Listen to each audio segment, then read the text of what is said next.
Reserve, we are strongly committed to achieving the monetary policy goals that Congress has given us: maximum employment and price stability. Since the beginning of the pandemic, we've taken forceful actions to provide relief and stability, to ensure that the recovery will be as strong as possible, and to limit lasting damage to the economy. Today, my colleagues on the FOMC and I reaffirmed our strong forward guidance for interest rates and also provided additional guidance for our asset purchases. Together, these measures will ensure that monetary policy will continue to deliver powerful support to the economy until the recovery is complete. Economic activity has continued to recover from its depressed second quarter level. The substantial reopening of the economy led to a rapid rebound in activity, and real GDP rose at an annual rate of 33% in the third quarter. In recent months, however, the pace of improvement has moderated. Household spending on goods, especially durable goods, has been strong and has moved above its pre-pandemic level. In contrast, spending on services remains low, especially in sectors that typically require people to gather closely, including travel and hospitality. The overall rebound in household spending owes in part to federal stimulus payments and expanded unemployment benefits, which provided essential support to many families and individuals. The housing sector has fully recovered from the downturn, supported in part by low mortgage interest rates. Business investment has also picked up.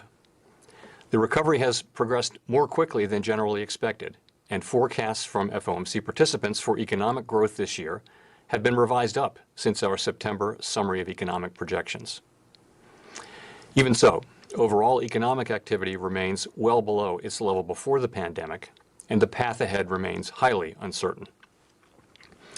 In the labor market, more than half of the 22 million jobs that were lost in March and April have been regained, as many people were able to return to work.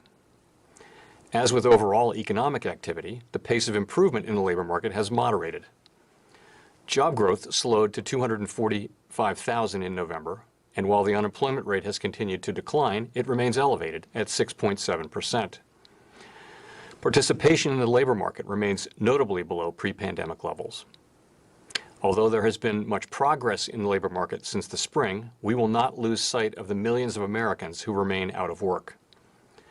Looking ahead, FOMC participants project the unemployment rate to continue to decline. The median projection is 5% at the end of next year and moves below 4% by 2023. The economic downturn has not fallen equally on all Americans, and those least able to shoulder the burden have been the hardest hit. In particular, the high level of joblessness has been especially severe for lower wage workers in the service sector and for African Americans and Hispanics. The economic dislocation has upended many lives and created great uncertainty about the future.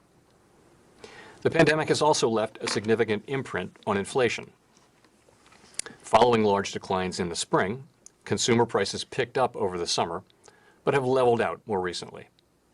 For those sectors that have been most adversely affected by the pandemic, prices remain particularly soft. Overall, on a 12-month basis, inflation remains below our 2% longer-run objective. The median inflation projection from FOMC participants rises from 1.2% this year to 1.8% next year and reaches 2% in 2023.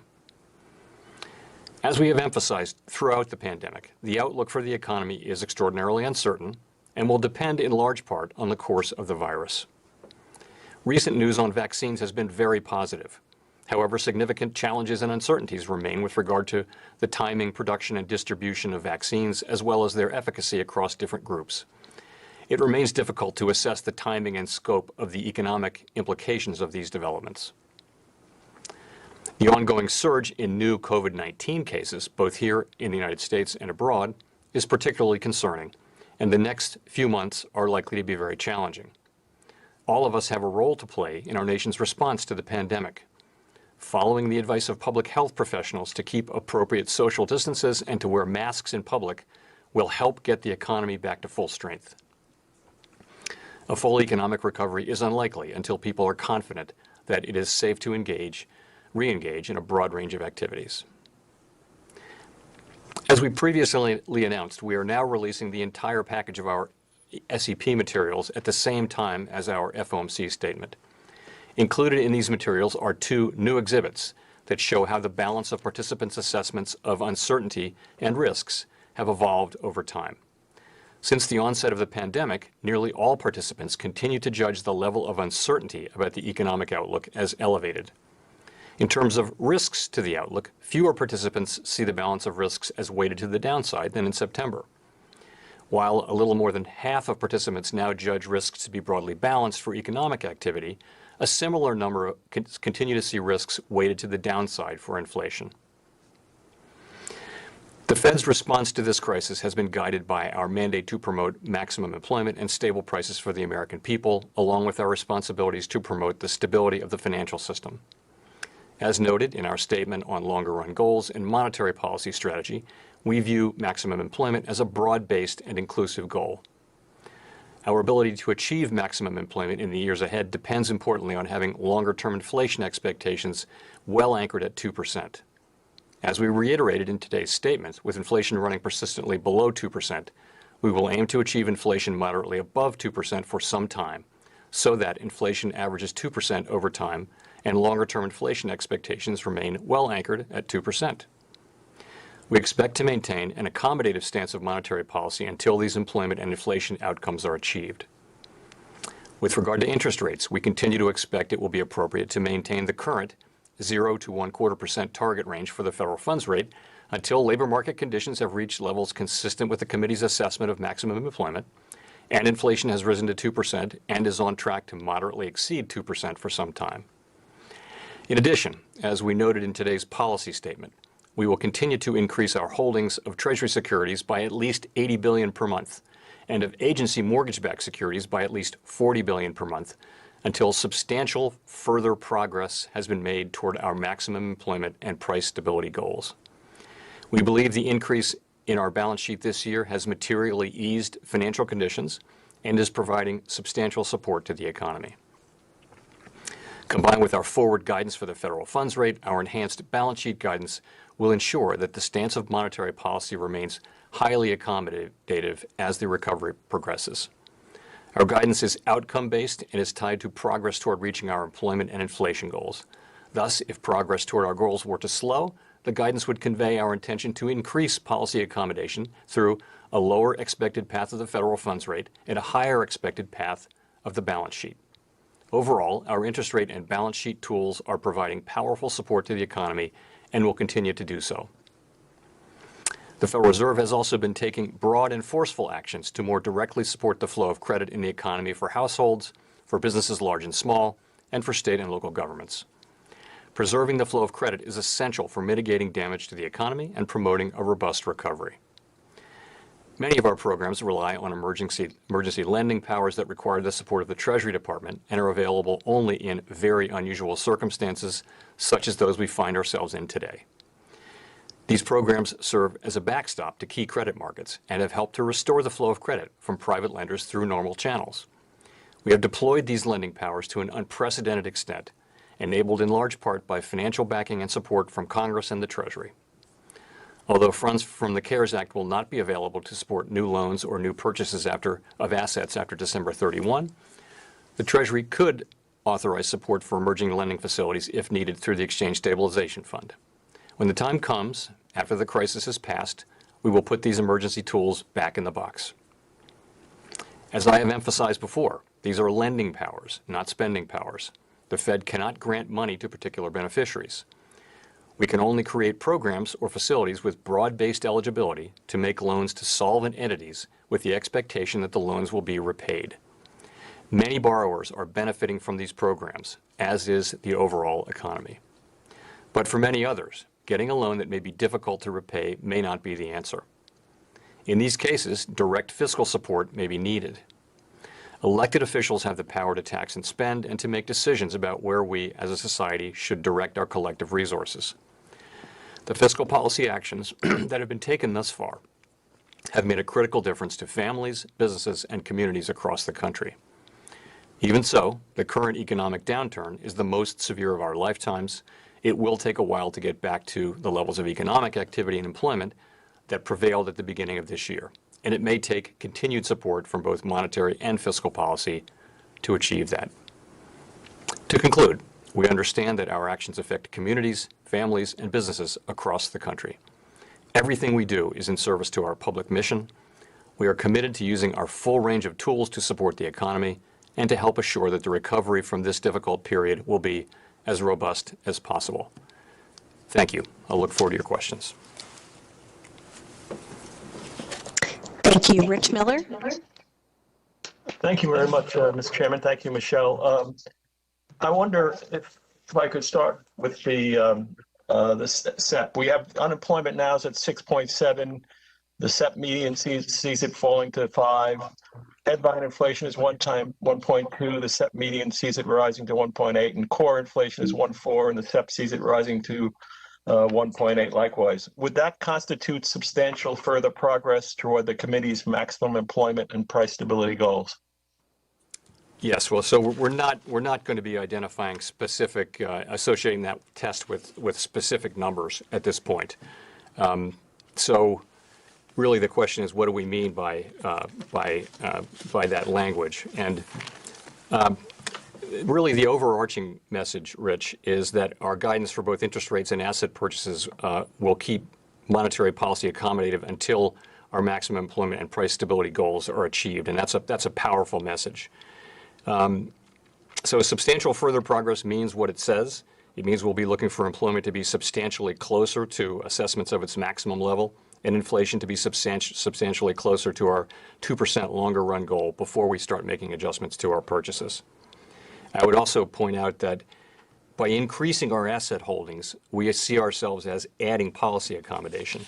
There will come a time when the economy does not require increasing amounts of policy accommodation, and when that time comes, and that will be uncertain, and it's, in any case is some ways off. So I can't give you an exact set of numbers. We will, of course, as we approach that point, we'll be evaluating that, and when we see ourselves on a path to achieve that goal, then we will say so undoubtedly well in advance of any time when we would actually consider gradually tapering the pace of purchases. Very quickly on that, you mentioned the next couple of months are going to be very challenging, and regarding asset purchases, why not increase the duration of the asset purchases at this time, given what you see as a very challenging period ahead? So, you know, again, I would start with what we actually did at the meeting, which was we provided this guidance about the path of asset purchases, and I just went through what the guidance that we put forward. And you know, so I guess since September we've now adopted a flexible average inflation targeting framework. We have provided rate guidance that is tightly linked to the goals as expressed in that new framework, and now we've done the same for asset purchases. So, you know, we've been sort of, as the future has become clearer, and as we've absorbed new developments in the medical sphere and also in the economy, we have began to be able to see further. So we've started to be able to provide further important guidance, and we think that the asset purchase guidance is very important. We think that the prior language of in coming months was obviously temporary. This links that guidance, those purchases, to actual substantial further progress toward our mandated goals. We think that's important, and we think that is important to have done. I would just add, though, that we also continue to think that our current policy stance is appropriate. We think it's providing a great deal of support for the economy. Financial conditions are highly accommodative, and you know, we monitor a range of financial condition indexes. There are many of them, and they'll all pretty much tell you that. You can also look at the interest-sensitive parts of the economy, for example, housing, durable sales, vehicle sales. Those parts of the economy are performing very, very well. The parts of the economy that are weak are the service sector businesses that involve close contact. Those are not being held back by financial conditions, but rather by the spread of the virus. And I'll close by just saying we do have the flexibility to provide more accommodation through the channel you mentioned and through other channels. And we recognize that circumstances could shift in a way that warrants our doing that, including by adjusting purchases. We are committed to using our full range of tools to support the U.S. economy to achieve our goals. We will continue to use our tools to support the economy for as long as it takes until the job is well and truly done. No one should doubt that. Thank you. Thank you. Thank you. Nick Timmeros. Thank you. Nick Timmeros, The Wall Street Journal. Chair Powell, a two-part question. What, if anything, would prompt the Fed to shift Treasury purchases toward the longer end of the curve, as you did with your prior QE programs? And does your guidance today on asset purchases foreclose the possibility that you could at some point lengthen maturities while simultaneously tapering the monthly purchase amounts? Well, Nick, on the first part of the question, I wouldn't want to sort of talk about hypothetical situations. You know, we look at our overall stance of policy, we look at overall financial conditions, we look at what's going on in the economy, different parts of the economy, and we ask ourselves, should we change our policy stance? We do that at every meeting. And we look at where financial conditions are now, and we feel that they are appropriate for now. Any time we feel like the economy could use stronger accommodation, we would be prepared to provide it. But right now we're providing a great deal, and we happen to think it's the right amount. And you mentioned, I think you're referring to the idea of maintaining the duration, but reducing the quantity, which is sort of what the Bank of Canada did. And that is something that we talked about in the last meeting and was addressed in the minutes. And I would say the views on that were mixed. Some thought it was an interesting idea, others not so much. I wouldn't say that that's something that's high on our list of possibilities. Thank you. Thank you. Victoria. Hi, Victoria Guido with Politico. I wanted to ask about the 13.3 facilities. Chair Powell, you've said that you accept Treasury Secretary Mnuchin's interpretation of the statute of the CARES Act on what should happen with those programs. So first of all, I'm curious whether under a new Treasury Secretary, you will accept whatever legal interpretation they put forward for those programs.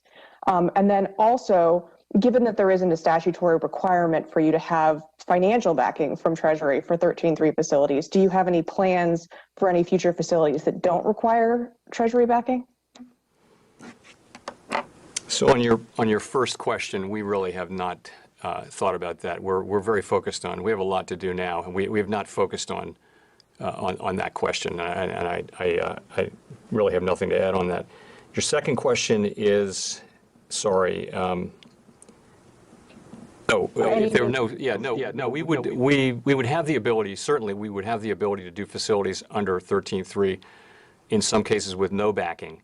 But we can't do any 13.3 facilities without the approval of the Treasury Secretary, right? But we did some facilities. I think one of our facilities this time didn't have any Treasury backing, and I think some in the round of during the global financial crisis also didn't have any. So, do you have any plans? Like, would you consider doing more facilities if that became necessary without Treasury backing? I would say that we are, we have the authorities we have. We will use them if they're needed, and if the law permits us to do so.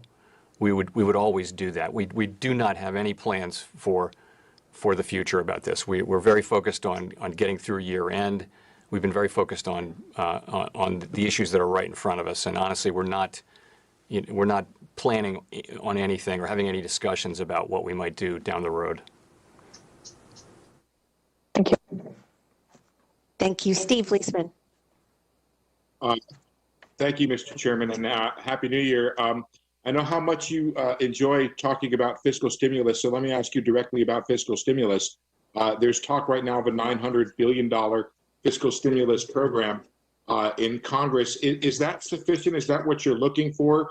You think that'll be sufficient for helping the economy? Finally, you talked about the idea of how concerning the recent surge is. I wonder if you could put some detail on that. How much concern do you have in terms of where could employment go? What could happen to GDP in the first quarter as a result of this surge? Thank you. Okay, so on fiscal policy, I would just say a couple things. The case for fiscal policy right now is very, very strong, and I think that is widely understood, I would say now. The details of it are entirely up to Congress, but with the expiration of unemployment benefits, some of the unemployment benefits, the expiration of eviction moratoriums, with the virus spreading the way it is, there's a need for households and businesses to have fiscal support. And I do think that, again, I think that is widely understood. So I think it would be, I certainly would welcome the work that Congress is doing right now. It's not up to us to judge that work. It's really theirs. And I don't have a view for you on the size of it. It's it's obviously a substantial bill. On the surge, so it's a really interesting question. We have, and others too, have consistently expected there to be more economic, that cases would hold, growth in cases would hold back the economy more than it actually has. So we've overestimated the effects on the economy of these spikes we've been having. Now this spike is so much larger that I think forecasters generally do think that that this will have an effect on suppressing activity, particularly activity that involves people getting together in bars and restaurants, on airplanes and hotels and things like that. And you're starting to see that. In the high-frequency data, you're now beginning to see that show up. And I think this is the case numbers are so high and so widespread across the country that seems like it must happen. Now, how big will it be? We don't really know. There are a lot of estimates. The general expectation is you're seeing some slowing now. And you'll see the first quarter could well be, what we said is that coming months are going to be challenging. The first quarter will certainly show significant effects from this. At the same time, people are getting vaccinated now. They're getting vaccinated. And by the end of the first quarter, into the second quarter, you're going to be seeing significant numbers of people vaccinated. And so then how will that play into economic activity? Again, we don't have any experience with this. You have to think that sometime in the middle of next year, you will see people feeling comfortable going out and engaging in a broader range of activities. And some people will be probably quick to do that. Some are doing it now without a vaccine, right, in many parts of the country. So nonetheless, my expectation, and I think many people have the expectation, that the second half of next year the economy should be performing strongly. We should be we should be getting people back to work. Businesses should be reopening and that kind of thing. The issue is more the next 4 or 5 months, getting through the next 4, 5, 6 months. That is key. And clearly there's going to be need for help there. And my sense and hope is that we'll be getting that. Thank you. Gina Smialek. Hi, Chair Powell. Thank you for taking your questions. I was wondering if you could talk a little bit about house prices. They were mentioned in the most recent minutes as, potentially a valuation concern, especially as it related to your mortgage-backed security purchases. And you mentioned earlier today that the housing market looks more or less fully healed. And so I guess I wonder, are you worried about valuation pressures there? And if so, what can the Fed do to contain those? We monitor basically just about every asset price in the economy, and housing prices are something that we've been monitoring. And you see them moving up. You see very high demand. This is the housing market that people have been expecting since 2010, and then not many when the pandemic hit thought, oh, this is what will produce that housing market, but it has. Now, I would say from a financial stability standpoint, housing prices are not of a level of concern right now. That's just reflective of a lot of demand, and builders are going to bring forth supply. There's also a sense that some of this may be pent up demand from when the economy was closed, which would imply that once that demand is met, that the real level of demand will be more manageable. So it's a healthy economy now. We met recently with a bunch of home builders, and many of them in the business 30, 40 years, so they'd never seen the likes of it. But no, housing prices themselves are not a financial stability concern at the moment. We will watch that carefully, but in the near term, I wouldn't think that that's an issue that we'd be concerned about. Thank you. Edward Lawrence. Thank you for the question. Thank you for the question, Mr. Chairman. So, with the actions that you've currently taken, how do you further fight a slowdown that you're seeing? We talked about the retail sales numbers are a little bit sluggish this month. The unemployment, the job growth has slowed down. Is there more the Fed can do to fight this, or is it now squarely in the Congress's realm? There is more that we can do.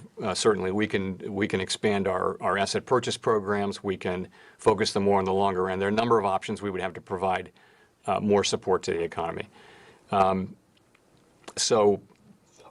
would say, though, that in the near term, the help that people need isn't just from low interest rates that stimulates demand over time and works with long and variable lags. It's really support.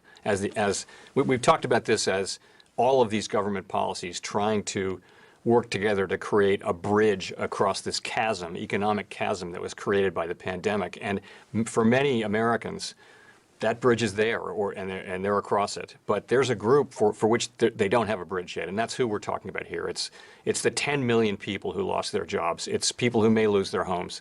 It's you see the many millions of Americans are waiting in food lines in their cars these days all over the country. So we know there's need out there. We know there are small businesses all over the country that have been basically unable to really function, and they're just hanging on. So, and they're so critical to our economy. So, and by the way, now that we can kind of see the light at the end of the tunnel, it would be bad to see people losing their business, their life's work in many cases, or even generations worth of work because they couldn't last another few months, which is what it amounts to. So we have more we can do, and I think more of the issue is we're going to need to continue to provide support to this economy for quite a period of time, because the economy will be growing in expectation, should be growing at a fairly healthy clip by the second half of next year, but it's going to be a while before we really are back to the levels of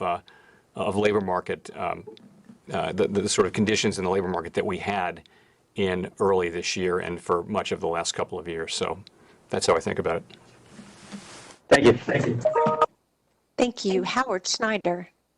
Hi, Chair Powell. Thanks for doing this, and thanks, Michelle. Two quick questions. One, on the vaccine, do you have, or has the Fed modeled sort of a working estimate of when the U.S. might reach something approaching herd immunity?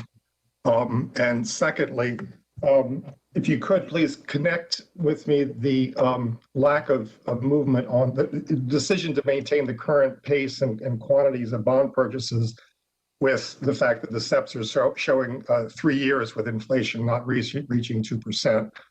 Some might argue that you need to do more to start fixing those expectations and to let this drift and say, we're going to miss our target for another 3 years. Doesn't show a very firm commitment to the new framework.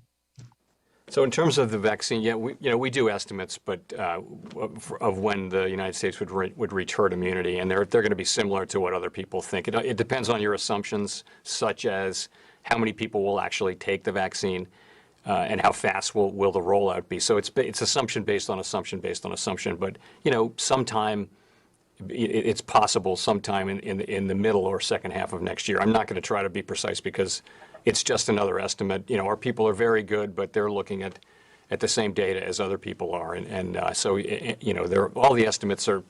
It depends on what your assumptions are, but under a normal set of assumptions, it could happen as soon as the middle of next year.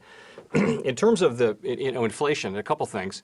Your second question, I think you have to be honest with yourself about inflation these days. There are significant disinflationary pressures around the world, and there have been for a while, and they persist today. It is not going to be easy to have inflation move up, and it isn't going to be just a question. It's going to take some time. It took a long time to get inflation back to 2% in the last crisis, and we're honest with ourselves and with you in the SEP that even with the very high level of accommodation that we're providing both through low rates and very high levels of asset purchases, it will take some time, because that's what we believe the underlying inflation dynamics are in our economy. And that's sort of one reason why we're concerned about inflation is that we see that, and that's why we have adopted the flexible average inflation targeting framework. That's why we're aiming for an overshoot. But we're honest with ourselves and with the public that it will take some time get there. In terms of, would it really speed it up a lot to move asset purchases? I don't think that would really be. I think it's going to take a long time, however you do it. And, we've been having very long expansions since in the last several decades because inflation has not, really the old model was inflation would come along and the Fed would tighten and we'd have a recession. Now, inflation has been low, and we haven't had that dynamic, and the result has been 3 of the 4 longest expansions in modern history, in recorded history. So, we're thinking this could be another long expansion, and that will keep what we're saying is we're going to keep policy highly accommodative until the expansion is well down the tracks, and we're not going to preemptively raise rates until we see inflation actually reaching 2% and being on track to exceed 2%. That's a very strong commitment, and we think that's the right place to be. Thank you. Thank you. Chris Rugaber. I'm sorry, Mr. Chair. I'm just going to add, markets have actually found this fairly credible. If you look at inflation compensation and at the survey measures of when the Fed will lift off, everything has moved. There have been significant movements since we announced the framework in the direction that is consistent with the framework being credible to market participants. So I don't think it's something that I'm actually pleased by the reception it's gotten in markets, and markets have moved in ways that suggest it is credible. Thank you. Chris. Hi, thank you. Yesterday, I guess the Fed said that it's joining the International Financial Greening Group, and I just wanted to see if you could expand on how the Fed is thinking about climate change and how it might affect Fed policy going forward. Specifically, I think Janet Yellen drew a distinction between considering climate change when it came to financial regulation. But how do you see that also potentially affecting monetary policy? Obviously, there have been criticisms of the Fed for buying bonds of oil and gas companies. But leaving that specific case aside, I mean, is there any way that climate change considerations could affect monetary policy going forward? So you're talking about the Network for Greening the Financial System, which we joined this week, and I'll just say a couple things about that. So first, I'll just start by saying that we're going to move carefully and thoughtfully on developing an understanding of how climate change affects our work, including the areas you mentioned. We're going to do so with a great deal of engagement with all of our external constituencies, including the public and their elected representatives who are charged with our oversight. We'll do it with great transparency. Remember that we are a non-political agency whose goals and authorities to achieve those goals are set by Congress. We have great responsibilities and strong authorities that we'll use vigorously. We're not the forum where all the great issues of the day are to be hashed out, debated, and addressed, unless and only to the extent that those issues are directly relevant to our statutory goals and are addressable through our legal authorities. And because we have a narrow remit and because we stick to it, Congress has given us a precious grant of independence from direct political control. So society's broad response to climate change is for others to decide, in particular elected leaders. But so let me get to your question. What does all that mean for an issue like climate change, and why did we join the NGFS? So Congress hasn't explicitly assigned us or other financial regulators a role, and we're not among the agencies who contribute to the National Climate Assessment, for example. But climate change is nonetheless relevant to our existing mandates under the law, and let me tell you why. One of our jobs is to regulate and supervise banks and to look after the stability of the financial system. That's a responsibility we share with other agencies. The public will expect that we will do that. So we'll expect that those important institutions will be resilient against the many risks that they face. Credit risk, market risk, cyber risk. Climate change is an emerging risk to financial institutions, the financial system, and the economy. And we are, as so many others are, in the very early stages of understanding what that means, what needs to be done about it, and by whom. That's why 83 central banks have joined together to share research and identify best practices in this important emerging area. We've been attending NGFS meetings as an observer for more than a year, taking part in the work. We had discussed that it was probably time to join as a member. I'll just say that the financial system is really a global one. It's important that we work and discuss best practices with peer agencies around the world, especially in a field where we're just beginning to develop our understanding. You ask about monetary policy. You know, I'll say this. We have historically shied away strongly from taking a role in credit allocation. In fact, our agreement with Treasury during the financial crisis from back in 2009 or 10 says that we will avoid credit allocation. It's something we've carefully avoided. So I would be very reluctant to see us move in that direction, picking one area as creditworthy and another not. So you asked about monetary policy. You know, it's for now, I would say the real concern is the real place to focus for me is supervision of financial institutions and then financial stability concerns. You can see a connection there. Monetary policy, maximum employment, stable prices, it's less obvious to me. I can make the argument, but it's less obvious to me that those should be first order things that we would look at in connection with climate change. But I think there's work to be done to understand the connection between climate change and the strength and resilience of financial markets and financial institutions. I think that work is in its early days. And again, we'll be careful, we'll be thorough and transparent and engage with the public on all that. Thank you. Thank you. Rachel Siegel.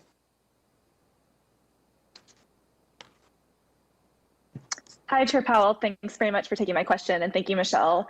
I wanted to ask specifically about state and local aid. Just as one example, the governor of Illinois announced roughly $700 million in early anticipated budget cuts to close a budget deficit. And the latest bipartisan stimulus proposal that's being debated this week seems to be leaving out state and local aid at this point. And I'm just curious if you can give some detail about the damage that these budget deficits or the lack of aid specifically to state and local governments will have on the recovery, and specifically with the municipal lending facility set to expire, what more the Fed might be able to do to fill that specific hole. Thanks very much. Okay, so the state and local governments, they provide important critical services, safety, fire, police, health, all kinds of things like that. They're really involved in people's lives. State and local governments are to a large extent. The decision whether to provide more fiscal support to them is entirely in the hands of Congress. And and they're in the middle of these discussions, and those are issues for them to decide. I would say that the picture is mixed. What's happened is if you're a state that has a significant exposure to tourism or to extracting energy from the ground, oil from the ground, or gas, you are probably, at least in those industries, feeling a significant loss of revenue. A number of other states have been surprised on the upside, and that's because goods sales, for example, property taxes don't move much year to year, and the kind of sales taxes on goods sales have been very high. Income has been more or less replaced by the CARES Act, fully replaced, more than in many cases. So the concerns that we had at the very beginning of really serious, deep shortfalls and massive budget cuts on the part of state and local governments have not yet occurred. What we're seeing is that it's different state to state, and some states are having significant difficulties, others not so much. The real concern, though, that still emerges is state and local governments are very large employers, and one of the largest. And so far, since the pandemic began, employment has dropped by 1.3 million of state and local. So it's a very large number of people to be out of work from just that one source. It's actually significantly more than lost their jobs during the global financial crisis. So that is a significant part of that group is in education. So when the schools reopen, a significant part of that 1.3 million would go back to work. Nonetheless, it's a concern. We're watching carefully to understand why that many people have been let go and what really are the sources. So we're monitoring it carefully, and it's a mixed picture. And I just have to leave the question of what to do with fiscal policy on this to Congress. Thank you. James Politi. Thank you, Michelle, and thank you, Chair Powell. You and the Fed have consistently said that the Fed was ready to provide the economy with more monetary support if needed, and really stressed to policymakers generally that the dangers of not doing enough outweigh the risks of doing too much in a situation where there's so much suffering in the economy. The guidance today sort of cements asset purchases for a longer period of time, but is not a big new easing step. Why was now, with the short-term outlook deteriorating due to the new coronavirus surges, not the moment for a big new easing step? And is it because of the medium-term outlook improving, or is it because the Fed just doesn't have the capacity to sort of build that bridge over the next 4 to 5 months for the people who are struggling? Right. So I could go back, James, to what I said earlier, which is this is a very, very large asset purchase program. It's providing a tremendous amount of support for the economy. If you look at the interest-sensitive parts of the economy, they're performing very well. The parts that are not performing well are not struggling from high interest rates. They're struggling from exposure to COVID. In a sense, these are the businesses where that are really hit hard by people's reluctance to gather closely. So we do have the ability to to buy more bonds or to buy longer term bonds, and we may use that. I'm not saying we won't use that. It may well come to using that, but also I would also note, though, monetary policy works with long and variable lags, is the famous statement. So we think that the big effects from monetary policy are months and months into the future. So this looks like it looks like a time when what is really needed is fiscal policy, and that's why it is a very positive thing that we're getting that. So we remain open to doing to either increasing the size of our asset purchases, if that turns out to be appropriate, or to just moving the maturities, moving to buying longer maturities, because that also increases accommodation by taking more duration risk out of the market. But we think our current stance is appropriate, and we think that our guidance on asset purchases today will also provide support to the economy over time. Again, what we've done is we've laid out a path whereby we're going to keep monetary policy highly accommodative for a long time, really until we reach very close to our goals, which is not really the way it's been done in the past. So that's providing significant support for the economy now. We don't think the economy suffers from a lack of highly accommodative financial conditions. We think it's suffering from the pandemic and people wanting to not engage in certain kinds of economic activity. And we expect that with the virus that will improve, that condition will improve. Nonetheless, again, we are prepared to use our tools. We will use them at such time and in such amounts as we think would help. Thank you. Scott Horsley, NPR. Thank you, Mr. Chairman. Some forecasters have suggested that there is a lot of pent-up demand for travel and entertainment and services and the like that might stop being pent up in a hurry if we do get to a point where the vaccine is widely distributed, and that the beaten down service sector might have trouble meeting that demand in a hurry. How might that affect inflation in your mind? And would that be just a transient problem or something that might warrant closer scrutiny? So that has all the markings of a transient increase in the price level. So you can imagine that as people really want to travel again, let's say, that airfares go, I'm just imagining this, right, that they go up. But what inflation is a process whereby they go up year upon year upon year upon year. And if given the inflation dynamics that we've had over the last several decades, just a single sort of price level increase has not resulted in ongoing price level increases. And that was the problem back in the 1970s. It was the combination of two things. One, when unemployment went down and resources got tight, prices started going up. But the second problem was that increase was persistent. There was a level of persistence. So if prices went up 6% this year, they'd go up 6% next year because people would internalize. I mean, really, that's what happens is people internalize that they can raise prices and that it's okay to pay prices that are going up at that rate. So that was the inflation. Those were the inflation dynamics of that era. Those dynamics are not in place anymore. The connection between low unemployment or other resource utilization and inflation is so much weaker than it was. It's still there, but it's a faint heartbeat compared to what it was.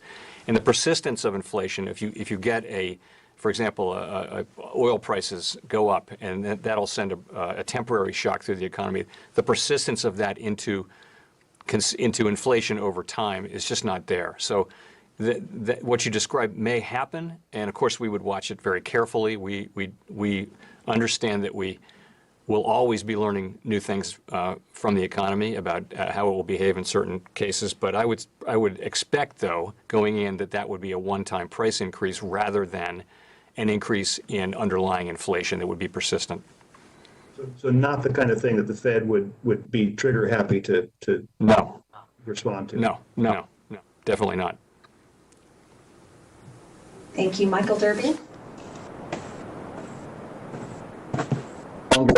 Question, but what I wanted to ask was, given the size of government borrowing and different regulatory changes in the financial sector, do you think that the Treasury market long run can operate smoothly without some sort of active Fed presence?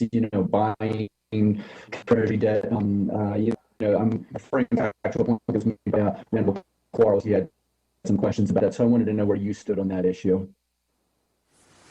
Right. So you were breaking up a little. I think I got the sense of it, though. Okay. Yeah, I don't think it's at all a foregone conclusion that there needs to be a permanent Fed presence, and we certainly don't. That's not something we're planning on or intending. Right now, we're buying assets because it's a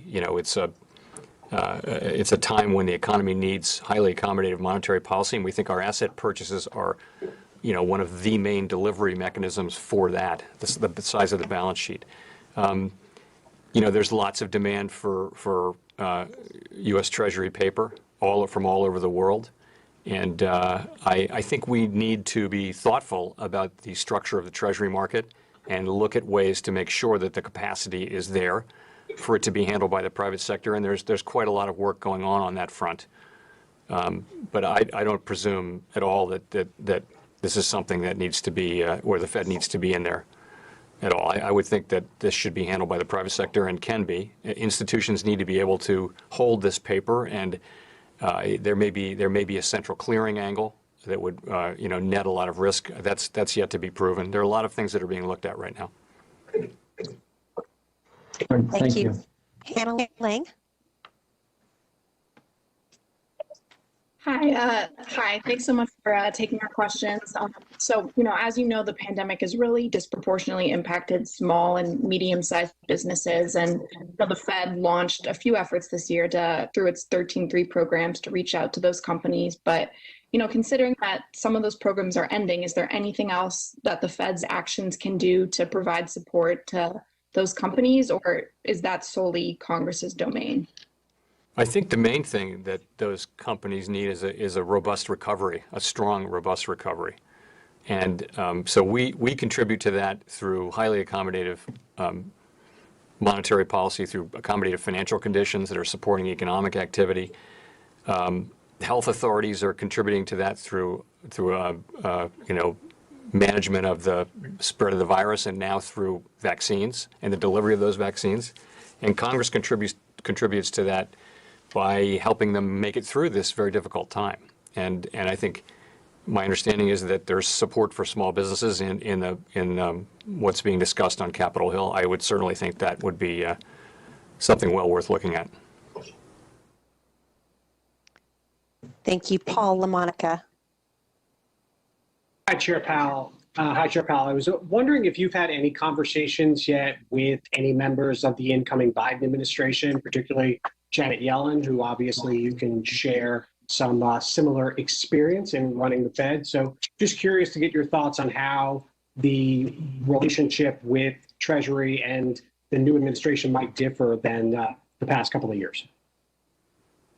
So, we've had and I've had sort of the typical meetings with the transition team for Treasury. They've met with quite a lot of people at our agency and other agencies, and really it's about learning what we do. I really have only spoken to former Chair Yellen to congratulate her on being nominated, and just to say that I look forward to working with her. I did work very closely with her for 5 years before she left, and have stayed in touch, So I did that, but I have not discussed, policy with her, and I'm not going to do that until she's confirmed. Great, thank you. Jeff Cox. Yes, Chair, thank you for taking the question. You've been asked this question before in various forums. I'm going to try it a little bit differently now. The equity market and the bond market seem to be telling two different stories about where things are heading. We continue this on the stock market. Bond yields remain very low. Does that concern you at all? And are you getting any more concerned about asset valuations in light of the highly accommodative Fed policies? You were breaking up, but I think I got that. I think I got it. Financial stability. We look at a broad range of things. We actually have a framework so that we can, evaluate changes in financial stability over time, and so that the public can evaluate whether we're doing a good job at it. So what do we look at? Asset prices is one thing that we look at, and we published a report a few weeks ago on that. Maybe it was a month or so ago. Anyway. And I think you'll find a mixed bag there. It depends with equities. It depends on whether you're looking at PEs or whether you're looking at the premium over the risk-free return. If you look at PEs, they're historically high, but in a world where the risk-free rate is going to be low for a sustained period, the equity premium, which is really the reward you get for taking equity risk, would be what you'd look at, and that's not at incredibly low levels. So, which would mean that they're not overpriced in that sense. Admittedly, PEs are high, but that's maybe not as relevant in a world where we think the 10-year Treasury is going to be lower than it's been historically from a return perspective. We look at we also look at borrowing leverage of financial institutions. We spent 10 years, and the banks spent 10 years building up their capital. So far, they've been a source of strength through this crisis, and their capital has held up well. We look at leverage in the non-financial sector. That's households and non-financial corporates. Non-financial corporate leverage is high. We've been watching that, but rates are really low. So companies have been able to handle their debt loads even in weak periods because rates are quite low. Your interest payments are low. Defaults and downgrades have declined since earlier in the year. Households came into this very strong, and there certainly has been a hit there for people who are unemployed. But with the CARES Act, Congress replaced a lot of lost income. It's very important that the economy gets strong again. I mean, the ultimate thing to support financial stability is a strong economy. The last thing is really funding markets. We found that there was a lot of unstable funding for companies, particularly financial companies, and that's down to a very low level these days. So the broad financial stability picture is kind of mixed, I would say. I would say it's, asset prices are a little high in that metric, in my view, but overall you have a mixed picture. You don't have, a lot of red flags on that. So, and it's something that we monitor essentially ongoing, almost daily. We're monitoring these prices for that, and have published our framework, and we'll be held accountable for what we saw and what we missed. So we work very hard at it.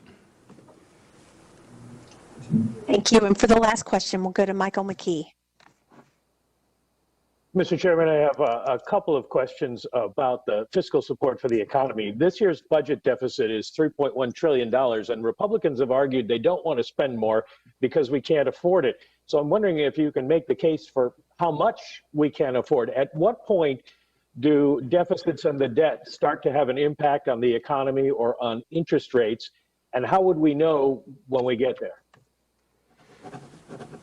So people who run for elected office and win, they're the ones, the reward is they get to make those very difficult decisions. And, you know, so we're not charged with providing fiscal advice to Congress. But I would just say as a general rule, it is important to be on a sustainable fiscal path.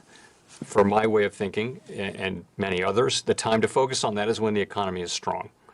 And when unemployment is low and taxes are, you know, are pouring in, and there's room to get on a sustainable path because the economy is really doing well. You're still now in the you know, some part of an economic crisis, and the fact that Congress is debating a fairly large bill today suggests that something fairly substantial is going to get done. We hope, but what's being discussed is of some size. In terms of what is a sustainable level, I think, you know, it's the question is, we've always looked at debt to GDP, and we're very high by that measure. By some other measures, we're actually not that high. In particular, you can look at the real interest rate payments, the amount of what does it cost, and from that standpoint, if you sort of take real interest costs of the federal deficit and divide that by GDP, we're actually on a more sustainable fiscal path if you look at it through those eyes. Again, these are issues for Congress, but I'll just say in the near term, I think the case for fiscal is strong, and I'm certainly hoping. I think it would be very good for the economy if we did get something soon. Well, an argument for continuing to spend is that low interest rates make it affordable. Do you worry you get into a situation where you would have congressional interference in monetary policy making, or at least feel significant political pressure to keep rates low because the country can't afford to pay a significant interest bill? Yeah, I mean, I think we're a very, very long way from that. You know, the Congress has given the Fed independence on the condition that we stick to our knitting. We try very hard to do that, and I think that's what people call fiscal dominance, and I think we're just a very, very long way from that. I think you know, if we do our jobs well and support the economy and achieve maximum employment and stable prices, keep the financial system stable, I don't think that is something that I would worry about. Certainly not in the near term. Thank you very much. Thank you. Good afternoon.